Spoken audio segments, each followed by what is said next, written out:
Hey everyone, it's Ed. Welcome to another edition of EDTalks. This one's super fun because you might recognize my son, Brandon Marx. Brandon, Well, welcome thanks. to It's great to be EDTalks. here. I've heard Ed talking all my life, and now it's an official YouTube channel. So here we go. Yeah, in fact, you as well as your two brothers were our first guests on EDTalks. So you all are creatives in different industries and technically advanced, as most people in your age groups. And so that was the very first EDTalk. So people, if you want to know more about Brandon, you can go back to that EDTalk episode 1, and I'll drop that in the show notes. And also, Brandon, you were on my podcast, Digital Voices, not too long. You were Yeah, it was a episode big deal. Over 200. 200. You waited that long to interview me. That's great.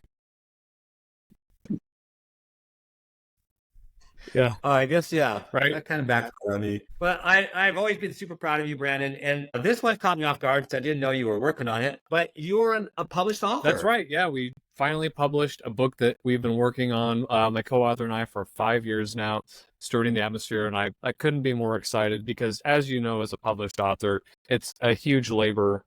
And then once it's finally there, and it's kind of like climbing a mountain, and you finally get to the top, and then it's like, well, there's no view because nothing just happens, so it's like the waiting game. But it's really exciting to get this out here. I think it's a super important message, and I think that this book is just the start of what could be a series. I liken it a lot of times to Chicken Soup for the Soul, this book series where it could be applied to a lot of different areas. So I'm really excited about it. Yeah. I know you're making me feel bad because, here's your book. Here's the book.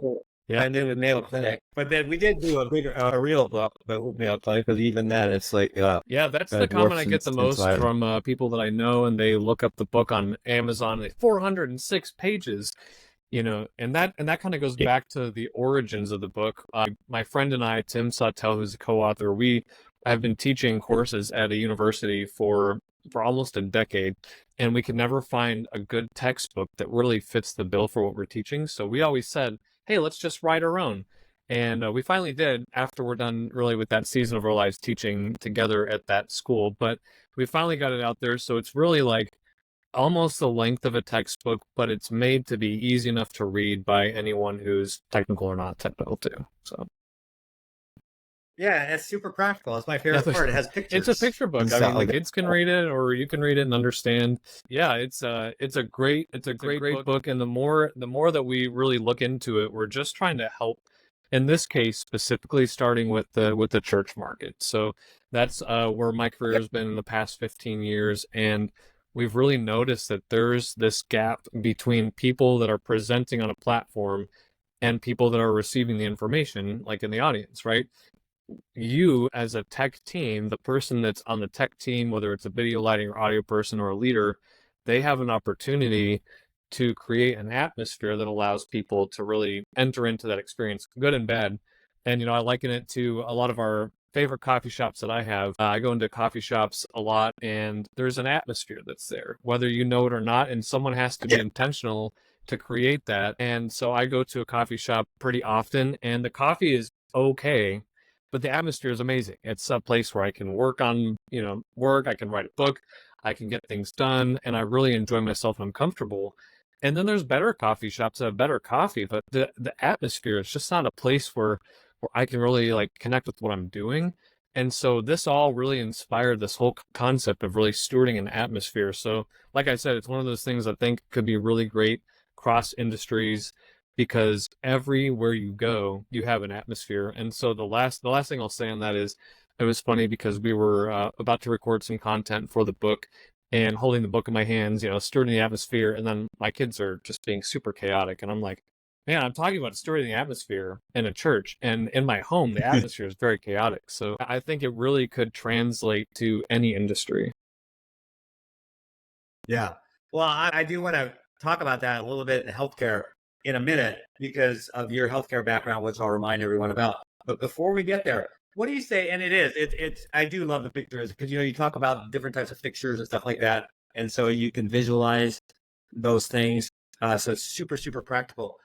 And I've been in your studios before, so you've been what would be the a director of technical arts, in a big church, and the studios would rival, right, what you would see at ESPN or what have you.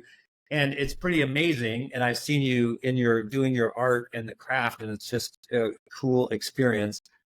What about smaller churches that may not have those same kind of resources? How does it translate? Like, how can you still create these great Yeah, I experiences? think it's really important to realize that any room you're in, whether it's a church, a coffee shop, a hospital, has an atmosphere. And so that's the $1 million question, literally. I have lots of churches that will come to me and say, "Well, I don't have a $10 million budget, so we're going to have a terrible experience." Like, wait a minute. Really, it all comes down to your people. And people is, I think, the most important aspect in really any industry. But with this book, we're specifically talking about the church world, right? But really, it's about how you invest in your people, because you could have, $100 range consumer level equipment and have someone who's super knowledgeable able to use that tool in order to have a great experience. And at the same time, you can have, like you said, like an ESPN style studio with a control room that's multi-million dollars and someone who does not know what they're doing, and make it a really disengaging experience for the audience.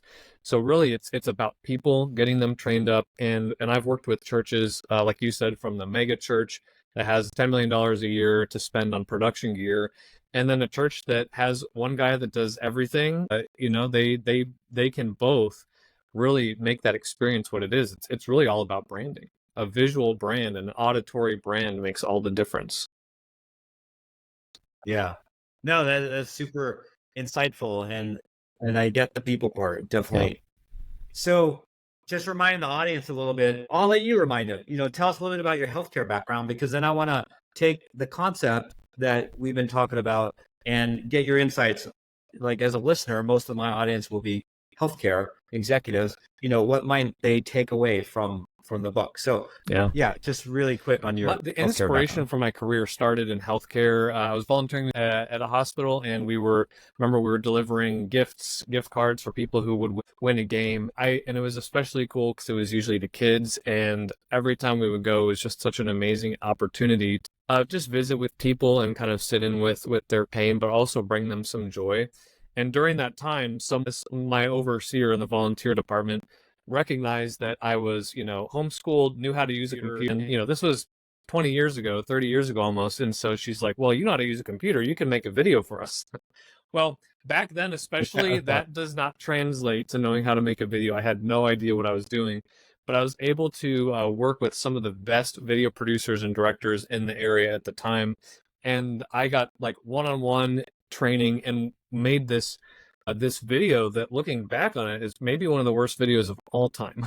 but but when I played back this video as a volunteer appreciation video, and I'll never forget, we played back the video, and it was on a tape, which was amazing, in a ballroom. It was a thank you dinner for all the volunteers at the hospital. And after the video played, the videotape was glitching. Like, it was a bad experience. The atmosphere was not stewarded well. I'll say that.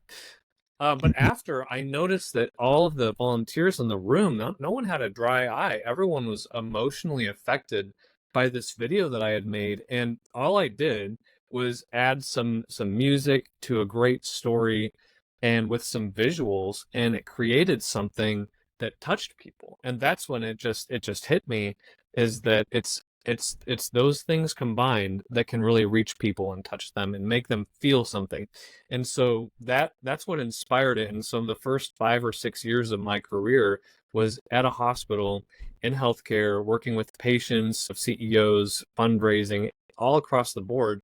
And that's really what inspired me to get my start. And then I went to school. So it's a little bit backwards, but I was super thankful for that experience, because I learned not only like the importance of this craft, but also how to use it to make a difference in people's lives. Yeah. Yeah, it's beautiful. And you're actually using your degree. So Yeah. when you Yeah. did go to school, you're actually, which is rare. Okay, given all that and the premise of the book, what's one thing you might tell the audience, about stewarding the atmosphere, not in a worship setting, but Yeah, in so a like you hospital said, this setting? book is really tailored for the worship experience. However, since then, I have not worked in healthcare. I've had a few healthcare clients, but I have been a consumer, unfortunately. I mean, we all have health issues, right? So I have been receiving end in healthcare, and I can tell you that every hospital room, lobby, entrance has an atmosphere, right? So when I walk in, and lately in this season of my life, it's been with kids. So bringing kids into a place, like there's an atmosphere where I can feel comfortable, or my kids can feel comfortable in a very uncomfortable situation, whether it's just a checkup or a major procedure. The bedside manner is one thing, and that's something that a person creates, but the room, the surrounding environment around it is a huge deal, especially in this day and age where there's environments everywhere that people can be easily triggered, or there could be just things that inspire, or things that make people tighten up and leave. And so I've been in some healthcare situations where it's very uncomfortable just to get, a blood draw. It's cold, it's very lit, super fluorescent lights, sterile, the people are not treating you well. But then I've been in environments and pediatric instances where my kids feel like they'd rather stay there than be at home. And it's all about the atmosphere that's created. So while this book really targets live production, video, and lighting, I think a lot of the theories of especially the team dynamics and creating an atmosphere with personnel, and the way that you can light the room, and the way that the room smells, like all of those combined is going to create a better patient experience.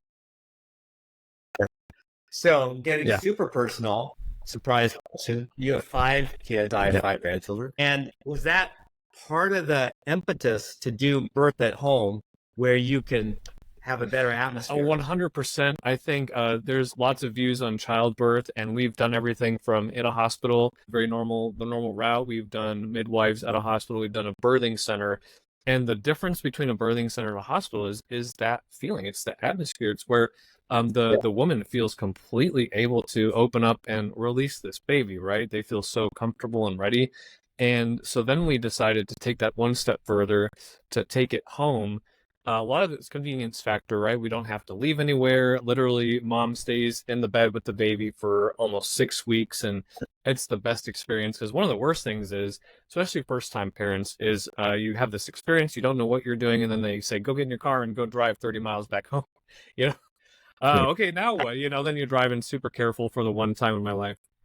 But then being at home, we were able to create that atmosphere, whether that's with the way that we lit the room, the atmosphere, like the essential oils that we drip. And that's not something that is always possible in a hospital, but it can be if you have those elements available. Even the sound experience, like a lot of times in a hospital, in those situations, there's like the loud beeps, and I get like all the medical necessities of that, right? But what ended up happening is this was the best experience for us in a birth delivery situation.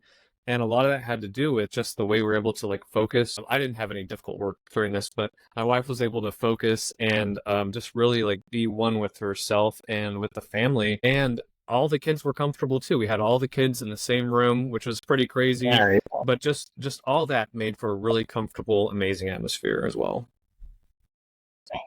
Yeah, that's. I'm glad we brought that up, because that really brings home all the different aspects that we talked about, all the benefits, and why you really need to be concerned about stewarding the atmosphere. So I'll put in the show notes, Brandon, how they can purchase this book, Amazon, but we'll provide a link to make it super easy. Thank you for being our guest. You're an awesome person. Thanks. I appreciate you having me on, for promoting this, and not waiting for the 200. I know, right? This will probably just be like episode 60 or something. All right. I love you. Can't say that to all my guests. I love you. And thanks again. And thanks, everyone, for watching EDTalks.